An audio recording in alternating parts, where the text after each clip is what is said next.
So why do you want to save your sheets so that your plants can have a slumber party? We're going to talk about it.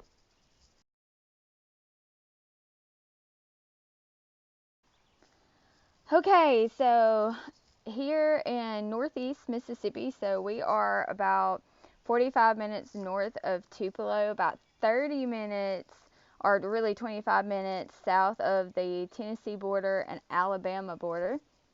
And it gets kind of cold here sometimes. I don't think I could live any more north than here. So that's a big no-no. So my husband's like, we could live in Alaska. I'm like, no, no. So I get cold very easily. So this is about as cold as I like it to be. And it snows here maybe possibly once a year. And then it's only like maybe 2 inches. And that's about all the snow I can deal with. So, but we still have lots and lots of frost. And so right now, when all of my plants had flowers coming on them, and I still have some babies coming up, I wanted to make sure that they were covered last night. So we're just going to go through this. I have had sheets. These are just old sheets. So these are sheets that I've collected over the years. Baby crib sheets, toddler bed sheets. And so I just piled them all in this, you can see, this hamper. And this hamper fits perfectly in the bottom of my linen closet. Like it slides right in. So it's great. Um, and I tell people, like, save them. Don't give them away unless somebody really needs them, but don't give them away. Definitely don't throw them away, especially if you have plants, even potted plants outside. So let's give a little tour.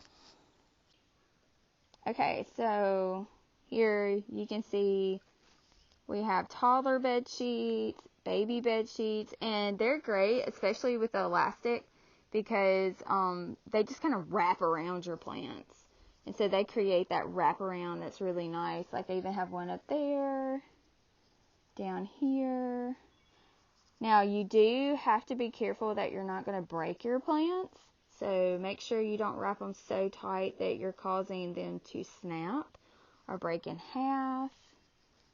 And so bigger sheets go on bigger plants. And so this is great because same thing. You have that elastic.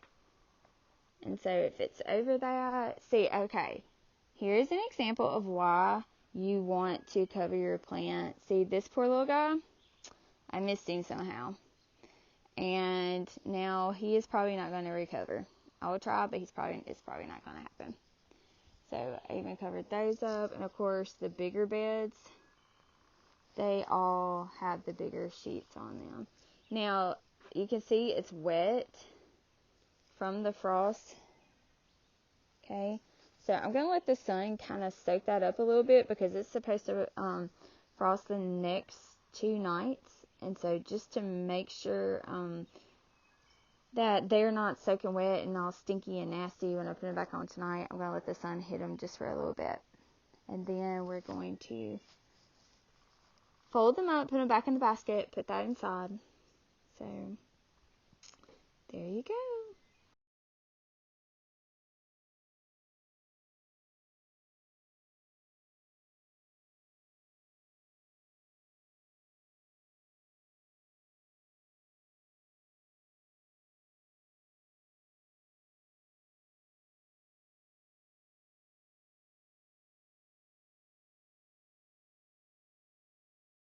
Alright, so I took the covers off and I did still have some damage, so that's sad.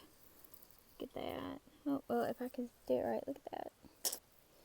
So, got it. So, for tonight, I'm going to put wire supports in the corners and then drape it over it so it's not touching. And hopefully that will prevent that from happening again. But what happened is it was sitting right on the sheet, and so therefore it still got bit. Like it still got a little nipped.